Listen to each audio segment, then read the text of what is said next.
Hello everyone, चलिए शुरू करते हैं अपना हम class 10th lecture number first.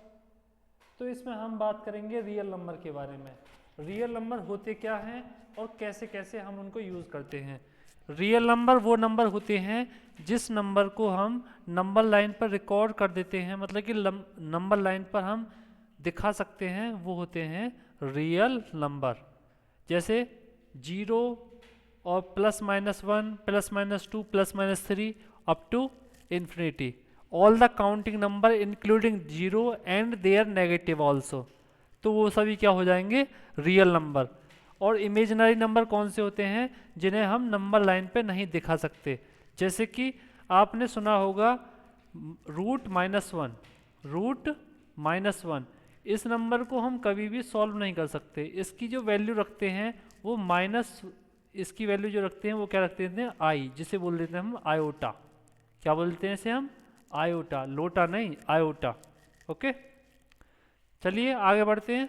तो यहाँ पे नंबर सिस्टम में एक लेमा है। लेमा क्या होता है, कोई भी एक प्रूवन स्टेटमेंट जिसे प्रूव किया जा चुका है, वो एक ऐसा स्टेटमेंट, इसको प्रूव करने की कोई नीड नहीं है, इसको बोलेंगे हम लेमा।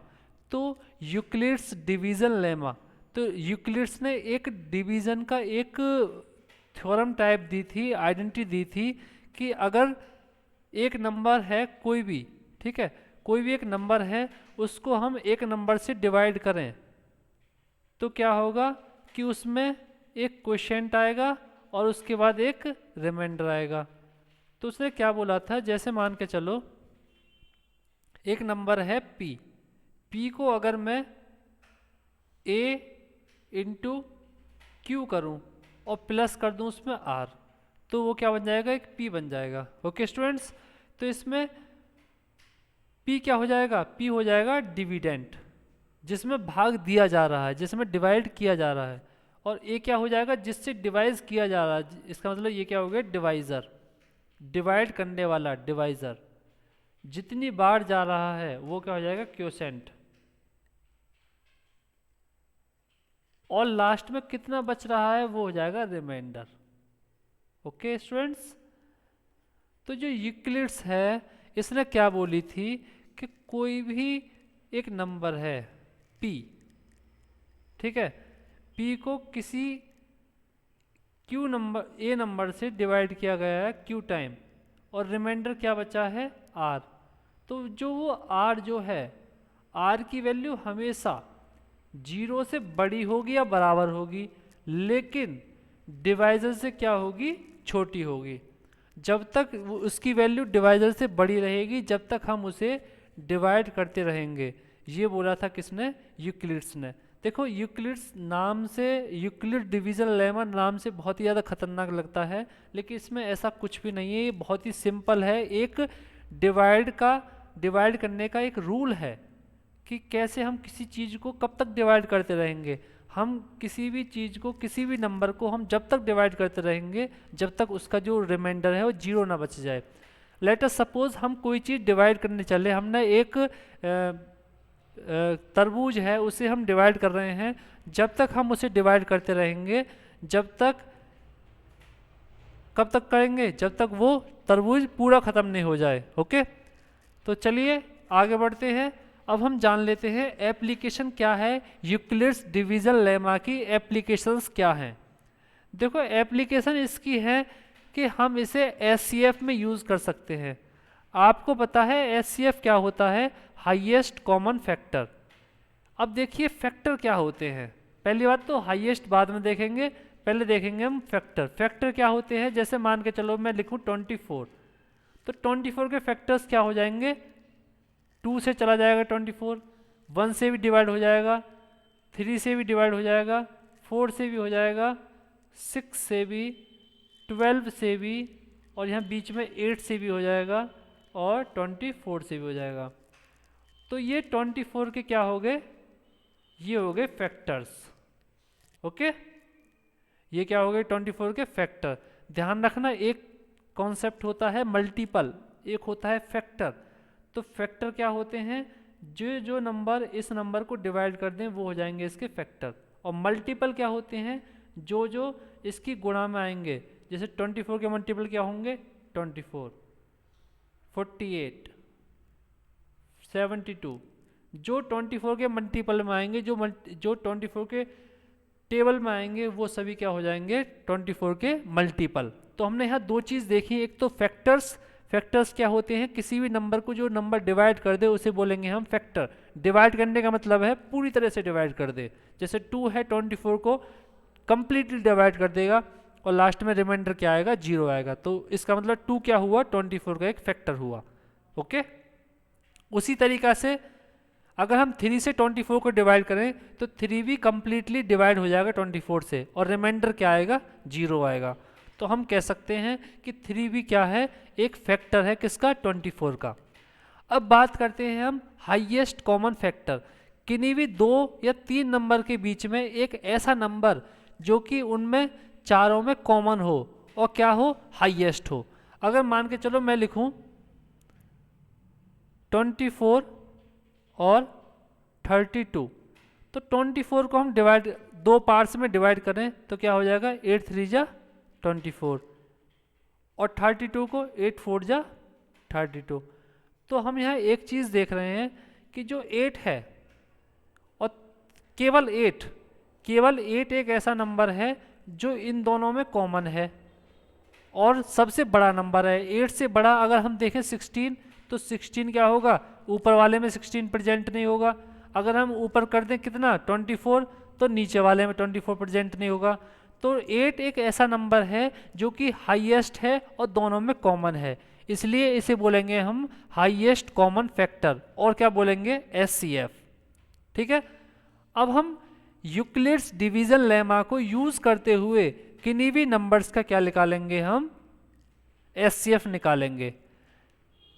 चलिए समझते हैं।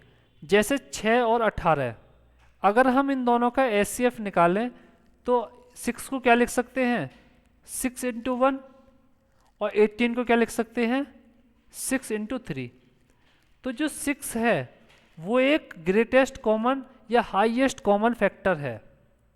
ठीक है, तो इसलिए हम 6 को बोलेंगे ये HCF है। अब इसमें हम यूक्लिड्स का कैसे यूज कर सकते हैं, यूक्लिड्स का ऐसे यूज कर सकते हैं कि जैसे 18 है, सबसे पहले हम देखेंगे इन दोनों में से कौन सा सबसे छोटा नंबर है। तो छोटा कौन सा होगा 6 और बड़ा कौन सा होगा 18। तो एक मिनट बस कलर चेंज कर लें हम इसका, ब्लैक कलर ले लेते हैं। हाँ जी, देखिए अगर हम सबसे पहले देखेंगे 6 और 18 में छोटा कौन है, तो छोटा जो है 6 और 18 क्या है बड़ा। अब हम इसको करेंगे डिवाइड।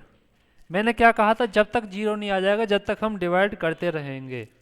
तो 6 3 जा 18 आ गया 0। इसका मतलब क्या हुआ 18 को मैं कैसे लिख सकता हूँ 6 × 3 और प्लस 0। Okay, 6 × 3 plus 0। तो हमने यहाँ एक चीज़ देखा कि जब रिमाइंडर 0 आ जाता है, जब r = क्या हो जाएगा 0 हो जाएगा, तो उस केस में क्या होगा कि जो नंबर से हम डिवाइड कर रहे हैं दोनों में, मतलब कि जो नंबर है जिससे हमने डिवाइड किया है वो क्या हो जाएगा एक HCF हो जाएगा। ओके, वो क्या हो जाएगा एक HCF हो जाएगा। तो ये क्या है यूक्लिड्स का डिवीजन लेमा का यूज है। ओके, चलिए आगे बढ़ते हैं। ये है एग्जाम्पल नंबर 1, जो एक्सरसाइज 1.1 है उसके लिए एग्जाम्पल नंबर 1 है। हमें क्या करना है यूक्लिड्स डिवीजन एल्गोरिथम को यूज करते हुए हमें HCF निकालना है। देखो एल्गोरिथम का मतलब क्या होता है, एल्गोरिथम का मतलब होता है कि कोई भी स्टेप्स, अगर मान के चलो हमने क्या, एल्गोरिथम का मतलब क्या है, देखो जैसे हम पूड़ी बनाने लगे तो पूड़ी बनाने के लिए हमें क्या करना पड़ेगा, पूड़ी बनाने के लिए सबसे पहले हमें आटा लेना पड़ेगा, आटा गूंथना पड़ेगा, उसके बाद क्या करेंगे हम उसे बेल के और तेल में डालेंगे और वहाँ से क्या होगा हमारी पूड़ी बन जाएगी। ठीक है, तो ये क्या हुई हमारी स्टेप्स हुई पूड़ी बनाने की। ओके, जो हमारे घर में पूड़ी बनाई जाती है ऐसे बनाई जाती है। उसी तरीके से हम क्या करेंगे जो यूक्लिड्स ने बताई हैं कुछ स्टेप, यूक्लिड्स ने पूरी बनानी सिखाई है। तो पूरी कौन सी बनानी सिखाई है, उसने बताई है कि डिवीजन की पूरी कैसे बनती है। तो डिवीजन को सीखने के लिए उसने यूक्लिड्स ने थोड़ा सा एक मेथड बताया है। उस एल्गोरिथम को यूज करते हुए हम 2 नंबर का एचसीएफ निकालेंगे। तो चलिए एचसीएफ निकालते हैं। जैसे 135 और 225 है, तो इन दोनों का हम एचसीएफ निकालेंगे। तो सबसे पहले हमें क्या देखना है कि इनमें छोटा नंबर कौन सा है। छोटा कौन सा हुआ, 135। तो 135 को 225 से क्या करेंगे, हम डिवाइड करेंगे। जैसे हमने 135 को 225 से डिवाइड किया तो ये 2 टाइम देखेंगे तो क्या जाएगा, 270 आ जाएगा। लेकिन यहाँ कितना है, 225 है, इसलिए ये 1 टाइम जाएगा। तो 1 टाइम कितना हो गया, 135। तो यहाँ पे 10 ज़्यादा है, ठीक है, तो कितना हो जाएगा, यहाँ पे 90 आ जाएगा। ओके, अब देखिए जो आर की वैल्यू है वो 0 के बराबर नहीं है। जब 0 के बराबर नहीं है तो हमें दोबारा से क्या करना पड़ेगा, डिवाइड करना पड़ेगा। ठीक है, तो जब डिवाइड करेंगे तो मैंने क्या बताया था, छोटा नंबर देखेंगे। अब 90 और 135 का हम करेंगे यूज, किसके लिए, हमें एचसीएफ निकालना है। तो जिस मैंने क्या बताया था, जहां पर 0 आ जाए हम उसी को क्या मानेंगे, एचसीएफ मानेंगे उन नंबर्स का। ओके, तो यहाँ पे 90 और 135 में से छोटा कौन है, 90, और बड़ा कौन है, 135। तो अब देखेंगे हम डिवाइड करेंगे तो कितना आएगा। अगर हमने 1 टाइम भेजा तो 90 है, अगर हम 2 टाइम करेंगे तो ये कितना हो जाएगा, 180, तो ज़्यादा हो जाएगा। तो 135 और 90 नीचे आ जाएगा। उसके बाद हम उन दोनों को सब्ट्रैक्ट करेंगे तो क्या आ जाएगा, 45। फिर आर की वैल्यू क्या आई, 0 के नॉट इक्वल। जब आर की वैल्यू 0 के नॉट इक्वल आई तो हम यूक्लिड्स डिवीजन एल्गोरिथम का फिर दोबारा यूज करेंगे। जब तक 0 नहीं आ जाएगा, जब तक हम यूक्लिड्स डिवीजन एल्गोरिथम का यूज करते रहेंगे। ओके, तो 45 को हम 90 से डिवाइड करेंगे तो कितने टाइम जाएगा, 2 टाइम जाएगा। जब 2 टाइम जाएगा तो क्या हो जाएगा, यहाँ पे रिमाइंडर हो जाएगा 0। जैसे ही रिमाइंडर 0 आया तो मैंने क्या बताया था, जिस नंबर से हम डिवाइड कर रहे हैं वो क्या हो जाएगा, एचसीएफ हो जाएगा। ओके, तो 135 और 225 का जो एचसीएफ हो जाएगा वो क्या हो जाएगा स्टूडेंट्स, 45 हो जाएगा। समझ गए, बढ़े आगे। ओके, अब हम नेक्स्ट क्वेश्चन देखते हैं। 867 और 225 का क्या देखेंगे हम, एचसीएफ देखेंगे। तो एचसीएफ देखने के लिए सबसे पहले, देखने के लिए नहीं, एचसीएफ निकालने के लिए हमें क्या चाहिए, सबसे पहले हमें देखना है छोटा नंबर कौन सा है और बड़ा कौन सा है। छोटा है 255 और बड़ा कौन सा है 867। तो हम क्या करेंगे, 867 को 225 से क्या करेंगे, डिवाइड करेंगे। जब हम डिवाइड करने जाएंगे तो हमें क्या 225 और 867 ऐसे लिखना पड़ेगा। उसके बाद क्या हुआ, अगर मैं इसे 2 टाइम भेजूं तो क्या हो जाएगा, 250 में 2 की मल्टीप्लाई करेंगे तो क्या हो जाएगा 500, और जब 5 में 2 की मल्टीप्लाई करेंगे तो क्या हो जाएगा 10, तो ये क्या हो जाएगा 510। यहाँ कितना है 867, तो 2 टाइम तो बेकार है भेजना। हमें पता है 250 को अगर हम 3 टाइम करेंगे तो 750 आएगा। ओके, 25 से 75 होते तो 750 हो जाएगा। लेकिन यहाँ कितना है 867, 867, तो हम 5 3 15 हो जाएगा, तो कितना हो जाएगा 765। तो हम इसका मतलब 3 टाइम्स भेज सकते हैं इसे। ठीक है, तो 3 टाइम जाएगा तो कितना हो जाएगा 765। तो 765, तो 2 तो इसमें बच रहा है, 1 इसमें बच रहा है, तो कितना हो जाएगा 102। अब यहाँ रिमाइंडर की वैल्यू 0 नहीं है। अगर जब रिमाइंडर की वैल्यू 0 नहीं है तो हमें डिवीजन एल्गोरिथम जो कि यूक्लिड्स ने दिया था उसे फिर दोबारा अप्लाई करना पड़ेगा। चलो तो करो अप्लाई। 102 और 225 को हमें दोबारा डिवाइड करना पड़ेगा। तो 102 छोटा है, 225 बड़ा है। अब देखिए 102 का 3 टाइम्स कितना हो जाएगा 306, लेकिन यहाँ क्या है 225 है, वो 255 है, तो 2 टाइम्स जाएगा, कितना हो जाएगा 204। तो 204 है तो क्या आ जाएगा यहाँ पे, नीचे आ जाएगा 51, जो कि 0 के फिर बराबर नहीं है। जब फिर बराबर नहीं है तो दोबारा से यूक्लिड्स डिवीजन एल्गोरिथम का यूज करते हुए हम फिर एक बार डिवीजन को करने की कोशिश करेंगे नहीं करेंगे। ठीक है। तो 51 को हम 102 को डिवाइड करेंगे तो क्या होगा, 2 टाइम्स खत्म हो जाएगा, तो कितना हो जाएगा 102, और रिमाइंडर कितना आ जाएगा 0। तो हमने यहाँ देखा जैसे ही रिमाइंडर 0 आया हम तुरंत समझ जाएंगे कि जो 51 है वही एचसीएफ है इन दोनों नंबर्स का।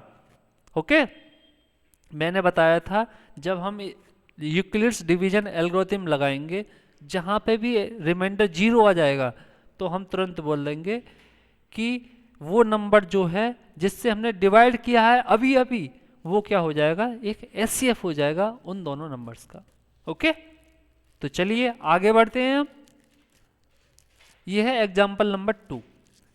तो इसमें क्या बोल रहा है, एक मिनट पेन चेंज कर लेते हैं, पेन का कलर चेंज करते हैं, ये हो गया है रेड कलर। ओके, तो क्वेश्चन क्या है, so that the every positive even integer is of the form 2q। जो भी इवन पॉजिटिव इंटीजर्स होते हैं, कोई भी इवन पॉजिटिव इंटीजर होगा वो कैसा होगा, 2q की फॉर्म में होगा। और every positive odd integer, every positive odd integer किसकी फॉर्म में होगा स्टूडेंट्स, 2q + 1, 2q + 1। तो ये कह रहा है कि कोई भी इवन पॉजिटिव इंटीजर होगा वो 2q की फॉर्म में होगा, और कोई भी ऑड पॉजिटिव इंटीजर होगा वो 2q + 1 की फॉर्म में होगा। तो हमें ये बात क्या करनी है, शो करके दिखानी है ये करके कि होगा भाई, होगा। तो चलिए देखते हैं, q कोई भी इंटीजर हो सकता है, q can be any integer, कोई भी इंटीजर हो सकता है। तो सबसे पहले हम बात करते हैं पॉजिटिव इवन इंटीजर्स की। तो पॉजिटिव इवन इंटीजर्स कौन कौन से होते हैं, जो भी 2 से डिवाइड हो जाए, 2, 4, 6, 8, 10, 12 सो ऑन। तो अगर हम इन नंबर्स को 2 से डिवाइड करें, इन नंबर्स को 2 से डिवाइड करें तो क्या होगा, 2 को हम 2 × 1 = 2, 0 रिमाइंडर, 2 × 2 = 4, 0 रिमाइंडर, 2 × 3 = 6, 0 रिमाइंडर। तो यहाँ 0 0 0 रिमाइंडर आता जाएगा, और यहाँ 2 2 आता जाएगा, यहाँ पे कोई भी नंबर आते जाएंगे, और यहाँ पे उनके साथ कोई नंबर आते जाएंगे। तो हमने यहाँ पर लास्ट में कॉन्क्लूड क्या किया कि कोई भी पॉजिटिव इवन इंटीजर होगा वो 2 × q और +0, 2 × q + 0 की फॉर्म में होगा, या मैं बोल दूं 2q की फॉर्म में होगा। ठीक है, जहां पर q कोई सा भी नंबर हो सकता है, ठीक है, कोई सा भी नंबर, क्योंकि यहाँ पॉजिटिव की बात हो रही है तो इसलिए नंबर भी हम लेंगे पॉजिटिव। 0 भी हो सकता है, 1 भी हो सकता है, 2 भी हो सकता है, कोई भी इंटीजर हो सकता है। तो यहाँ पे हमने एक बात समझी कि कोई भी इवन इंटीजर होंगे, इवन पॉजिटिव इंटीजर होंगे तो उनके लिए 2q की फॉर्म होगी। अब हम जान लेते हैं ऑड के लिए। तो जो ऑड पॉजिटिव इंटीजर्स होंगे उनके लिए क्या होगा, जैसे क्या होते हैं odd integers, 1 3 5 7 9 11 so on. Okay, जब हम 1 को 2 से डिवाइड करेंगे तो 1 रिमाइंडर बचेगा, जब हम 3 को 2 से डिवाइड करेंगे फिर रिमाइंडर 1 बचेगा, जब हम 5 को 2 से डिवाइड करेंगे तो फिर रिमाइंडर 1 बच रहा है। तो इसका मतलब हम कॉन्क्लूड क्या कर रहे हैं कि कोई भी ऑड पॉजिटिव इंटीजर होगा वो क्या होगा, 2q + 1 की फॉर्म में होगा। ओके, और जहां पर q कोई भी इंटीजर हो सकता है, तो हमने यहां समझा कि जो इवन पॉजिटिव इंटीजर्स होते हैं वो 2q की फॉर्म में होते हैं, जहां ऑड पॉजिटिव इंटीजर्स जो होते हैं वो 2q + 1 की फॉर्म में होते हैं। तो चलिए आगे बढ़ते हैं एग्जाम्पल नंबर 3 पर। यहां समझिए, so that any positive odd integer, कोई भी पॉजिटिव ऑड इंटीजर वो हमेशा किसकी फॉर्म में होगा, 4q + 1, और किसकी फॉर्म में होगा, 4q + 3।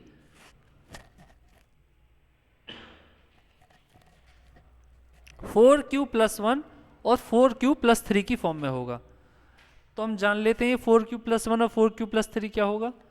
जैसे हमने पिछले क्वेश्चन में देखा था कि 2q + 1 था और 2q + 0 था, मतलब 2q था। तो यहाँ पे 2 जो था वो क्या था, डिवाइजर, और q था क्या, क्वोशिएंट। सिमिलरली यहाँ क्या होगा कि जैसे अगर हम ऑड पॉजिटिव इंटीजर्स की बात करते हैं तो 1 3 5 7 9 11 सो ऑन, तो जब 1 को हम 4 से डिवाइड करेंगे तो क्या आएगा, रिमाइंडर 1 आएगा। लेकिन जब 3 को करेंगे तो क्या आएगा, 3 आ गया। जब हम 5 को 4 से डिवाइड करेंगे तो रिमाइंडर क्या आएगा, 1 आएगा। लेकिन हम 7 को डिवाइड करेंगे 4 से तो क्या आएगा, 3 आएगा। जब हम 9 को 4 से डिवाइड करेंगे तो 1 आएगा, और जब हम 11 को 4 से डिवाइड करेंगे तो 3 आएगा। तो यहाँ हम एक चीज़ देख रहे हैं कि जब हम कोई भी इवन पॉजिटिव, कोई भी पॉजिटिव ऑड इंटीजर्स को यूज़ कर रहे हैं, देख रहे हैं, तो उनकी फॉर्म जो है 4q+1 ये 4q+3 की फॉर्म में आ रही है। और हमें ये चीज़ शो करके दिखानी थी कि जो जो ऑड इंटीजर्स होते हैं, पॉजिटिव ऑड इंटीजर्स जो होते हैं, वो 4q+1 और 4q+3 की फॉर्म में होते हैं। तो आ गया समझ में? ठीक है, चलिए आगे बढ़ते हैं। अब ये एग्जाम्पल 4 है। यहाँ पे क्वेश्चन क्या कह रहा है कि एक स्वीट सेलर, एक मिठाई विक्रेता जो मिठाई बेचता है, उसके पास 120 काजू की मिठाई है और 130 क्या है, बादाम की बर्फी है। अब उसके दिमाग में क्या आई कि वो डिब्बा में पैक करेगा मिठाइयों को। ठीक है, जब वो डिब्बा में पैक करेगा तो स्टूडेंट्स क्या होगा कि वो एक तरह की मिठाई भरेगा एक डिब्बा में। अब मान के चलो ये इस डिब्बा में वो काजू की मिठाई भरेगा सिर्फ, ठीक है, और इस डिब्बा में क्या करेगा, वो बादाम की मिठाई भरेगा।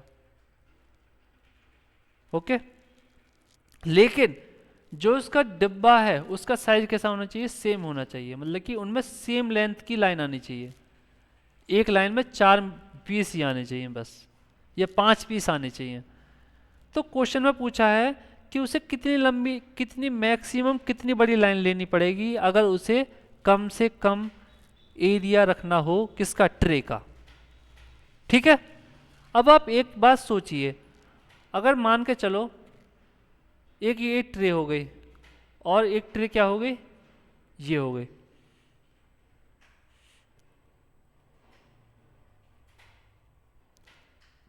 अगर उसके पास 120 मिठाई के पीस हैं तो वो इक्वल लेंथ की 130 के लिए भी बराबर लंबाई की, देखो दोनों बराबर लंबाई की क्या लेगा, लाइन लेगा। कैसे, ये लाइन की लेंथ हमेशा बराबर होगी चाहे वो काजू की मिठाई रखे या वो बादाम की मिठाई रखे। ये लाइन कैसी रहेगी, कांस्टेंट। तो मान के चलो इसकी लेंथ क्या है, a। अब क्या होगा, लेंथ बस इधर को बढ़ेगी। इसमें क्या होगा, b लेंथ की एक डिब्बा बनाया, इसमें क्या हुआ, b लेंथ का एक डिब्बा बनाया, और इसमें क्या हुआ, c लेंथ का एक डिब्बा बनाया। ठीक है, इसमें क्या हुआ, c लेंथ का डिब्बा बनाया। तो हम एक बात देख रहे हैं यहाँ पे कि उसे कांस्टेंट, मतलब कि लाइन जो रखनी है, फिक्स करनी है, तो लाइन क्या होगी, एक ही वैल्यू होगी।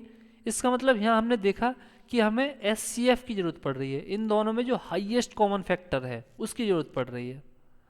ठीक है, तो 120 को हम तोड़ देंगे किसमें, 12 और 10 के मल्टीप्लाई में, 12 और 10 के मल्टीप्लाई में, और 130 को किसमें कर देंगे हम, 13 और 10 में।